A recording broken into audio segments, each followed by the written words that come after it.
নমস্কাৰ পৰীক্ষাৰ্থী আকৌ এটা নতুন ভিডিঅ'লৈ আপোনালোক সকলোকে স্বাগতম জনাইছো। এইটো ভিডিঅ'ত আমি আলোচনা কৰিম সাধাৰণ জ্ঞানৰ কেইটামান গুৰুত্বপূৰ্ণ প্ৰশ্নৰ বিষয়ে। প্ৰথম প্ৰশ্ন, সিতাৰ নামৰ বাদ্যযন্ত্ৰবিধৰ আৱিষ্কাৰ কোনে কৰিছিল?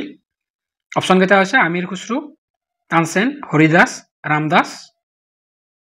শুদ্ধ উত্তৰটো হৈছে সিতাৰ নামৰ বাদ্যযন্ত্ৰবিধৰ আৱিষ্কাৰ কৰিছিল আমিৰ খুসৰুৱে। তাৰে পিছৰ প্ৰশ্ন, সকলোতকৈ প্ৰাচীন বাদ্যযন্ত্ৰবিধৰ নাম কি? বীণা, ঢোল, বাঁহী, তবলা। শুদ্ধ উত্তৰ হৈছে সকলোতকৈ প্ৰাচীন বাদ্যযন্ত্ৰবিধৰ নাম হৈছে অপচন ক বীণা। গান্ধীনগৰ বান্ধ কোনখন নদীৰ পাৰত অৱস্থিত? অপচন কেইটা হৈছে চম্বল নদী, যমুনা নদী, নৰ্মদা নদী, সৰস্বতী নদী। শুদ্ধ উত্তৰটো হৈছে গান্ধীনগৰ বান্ধ চম্বল নদীৰ পাৰত অৱস্থিত। শুদ্ধ উত্তৰ হ'ব অপচন ক চম্বল নদী। তাৰে পিছৰ প্ৰশ্ন, ফাতেপুৰ চিক্ৰী কোনখন ৰাজ্যত অৱস্থিত? গুজৰাট, উত্তৰ প্ৰদেশ, মধ্যপ্ৰদেশ, দিল্লী। শুদ্ধ উত্তৰটো হৈছে ফাতেপুৰ চিক্ৰী উত্তৰ প্ৰদেশ ৰাজ্যত অৱস্থিত। অপচন খ হৈছে শুদ্ধ উত্তৰ। তাৰে পিছৰ প্ৰশ্ন, মহাত্মা গান্ধীয়ে কোন চনত অসহযোগ আন্দোলন কৰিছিল? 1912, 1923, 1925, 1920। শুদ্ধ উত্তৰটো হৈছে মহাত্মা গান্ধীয়ে 1920 চনত অসহযোগ আন্দোলন আৰম্ভ কৰিছিল। তাৰে পিছৰ প্ৰশ্ন সুধিছে চাইমন কমিশ্যন কোন চনত ভাৰতত প্ৰয়োগ কৰা হৈছিল? 1923 চন, 1925 চন, 1926 চন, 1928 চন। শুদ্ধ উত্তৰটো হৈছে চাইমন কমিশ্যন ভাৰতত প্ৰয়োগ কৰা হৈছিল 1918 চনত। ত্যাগৰাজ কোনটো ক্ষেত্ৰৰ লগত জড়িত? ত্যাগৰাজ নামৰ ব্যক্তিগৰাকী কোনটো ক্ষেত্ৰৰ লগত জড়িত? বিজ্ঞান, সাহিত্য, সংগীতজ্ঞ, ৰাজনীতিজ্ঞ। শুদ্ধ উত্তৰ হৈছে ত্যাগৰাজ নামৰ ব্যক্তিগৰাকী সংগীতৰ লগত জড়িত। অপচন ক গ হৈছে শুদ্ধ উত্তৰ। তাৰে পিছৰ প্ৰশ্ন, চিল্কা হ্ৰদ কোনখন ৰাজ্যত অৱস্থিত? অসম, মণিপুৰ, উৰিষ্যা, গুজৰাট। শুদ্ধ উত্তৰ হৈছে চিল্কা হ্ৰদ উৰিষ্যা ৰাজ্যত অৱস্থিত। অপচন গ হৈছে শুদ্ধ উত্তৰ। তাৰে পিছৰ প্ৰশ্ন সুধিছে ভাৰতৰ বৃহত্তম চিৰিয়াখানা কোনখন ৰাজ্যত অৱস্থিত? উত্তৰ প্ৰদেশ, মধ্যপ্ৰদেশ, গুজৰাট, কলকাতা। শুদ্ধ উত্তৰ হৈছে ভাৰতৰ বৃহত্তম চিৰিয়াখানা কলকাতাত অৱস্থিত। ৰাজ্য হৈছে পশ্চিমবংগ আৰু কলকাতাত অৱস্থিত, মনত ৰাখিব। তাৰে পিছৰ প্ৰশ্ন, হীৰাকুণ্ড বান্ধ কোনখন নদীত অৱস্থিত? মহানদী, সিন্ধু নদী, গংগা নদী, যমুনা নদী। শুদ্ধ উত্তৰ হৈছে হীৰাকুণ্ড বান্ধ মহানদীত অৱস্থিত। মহানদী নামৰ নদীৰ ওপৰত হীৰাকুণ্ড বান্ধ আছে, মনত ৰাখিব। তাৰে পিছৰ প্ৰশ্ন, প্ৰথম হিন্দী ভাষা কোৱা ভাৰতৰ ৰবটটোৰ নাম কি?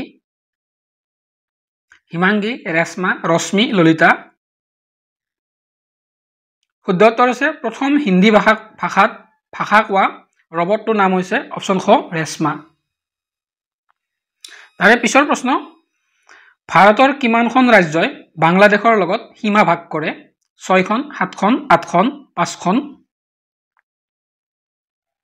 শুদ্ধ উত্তৰ হৈছে ভাৰতৰ 5খন ৰাজ্যই বাংলাদেশৰ লগত সীমা ভাগ কৰে। তাৰে পিছৰ প্ৰশ্ন, নাগাৰ্জুন সাগৰ বান্ধ কোনখন ৰাজ্যত অৱস্থিত? অন্ধ্ৰপ্ৰদেশ, মধ্যপ্ৰদেশ, গুজৰাট, গোৱা। শুদ্ধ উত্তৰ হৈছে নাগাৰ্জুন সাগৰ বান্ধ অন্ধ্ৰপ্ৰদেশ ৰাজ্যত অৱস্থিত। নেক্সট কুৱেশ্যন, বাবুজী নামেৰে কোনজনক লোকক জনা যায়? জগজীৱন ৰাম, মহাত্মা গান্ধী, জৱাহৰলাল নেহেৰু, বল্লভভাই পেটেল। বাবুজী নামেৰে জগজীৱন ৰামক বাবুজী নামেৰেও জনা যায়। অপচন ক হৈছে শুদ্ধ উত্তৰ। তাৰে পিছৰ প্ৰশ্ন, কোন চনত ভাৰতৰ ৰাজধানী কলকাতাৰ পৰা দিল্লীলৈ নিছিল বা উঠাই নিয়া হৈছিল? 1911, 1913, 1914, 1915। শুদ্ধ উত্তৰ হৈছে 1911 চনত ভাৰতৰ ৰাজধানী কলকাতাৰ পৰা দিল্লীলৈ স্থানান্তৰ কৰা হৈছিল। ৰাণী লক্ষ্মীবাই বান্ধ কোনখন নদীৰ পাৰত অৱস্থিত? বেতৱা নদী, সিন্ধু নদী, গংগা নদী, যমুনা নদী। শুদ্ধ উত্তৰ হৈছে ৰাণী লক্ষ্মীবাই বান্ধ ভাৰতৰ বেটৱা নদীৰ পাৰত বা বেটৱা নদীত ৰাণী লক্ষ্মীবাই বান্ধ আছে মনত ৰাখিব অপশ্যন ক হৈছে শুদ্ধ উত্তৰ কইনা বান্ধ কোনখন ৰাজ্যত অৱস্থিত মহাৰাষ্ট্ৰ উত্তৰ প্ৰদেশ মধ্যপ্ৰদেশ গুজৰাট শুদ্ধ উত্তৰ হৈছে কইনা বান্ধ ভাৰতৰ মহাৰাষ্ট্ৰ ৰাজ্যত অৱস্থিত তাৰে পিছৰ প্ৰশ্ন সুগন্ধিৰ চহৰ বুলি কোনখন চহৰক কোৱা হয় পাটনা কনৌজ দিল্লী দিছপুৰ শুদ্ধ উত্তৰটো হৈছে সুগন্ধিৰ চহৰ বুলি ভাৰতৰ কনৌজ চহৰক জনা যায় অপশ্যন খ হৈছে শুদ্ধ উত্তৰ সুগন্ধিৰ চহৰ বুলি কনৌজ চহৰক কোৱা হয় তাৰে পিছৰ প্ৰশ্ন ভাৰতৰ সকলোতকৈ দীঘল বান্ধটোৰ নাম কি হীৰাকুণ্ড বান্ধ কোচি বান্ধ নাগাৰ্জুন সাগৰ বান্ধ ভাখৰা বান্ধ শুদ্ধ উত্তৰ হৈছে ভাৰতৰ সকলোতকৈ দীঘল বান্ধটোৰ নাম হৈছে হীৰাকুণ্ড বান্ধ অপশ্যন ক হৈছে শুদ্ধ উত্তৰ তাৰে পিছৰ প্ৰশ্ন লগতে আজিৰ ভিডিঅ'ৰ শেষৰটো কোৱেশ্চন ভাৰতৰ সকলোতকৈ প্ৰদূষিত চহৰখনৰ নাম কি অমৃতসৰ অংকলেশ্বৰ বিহাৰ লক্ষ্ণৌ শুদ্ধ উত্তৰ হৈছে ভাৰতৰ সকলোতকৈ প্ৰদূষিত চহৰখনৰ নাম হৈছে অপশ্যন খ অংকলেশ্বৰ তো আজিৰ ভিডিঅ'ত ইমানখিনি আছিলে ধন্যবাদ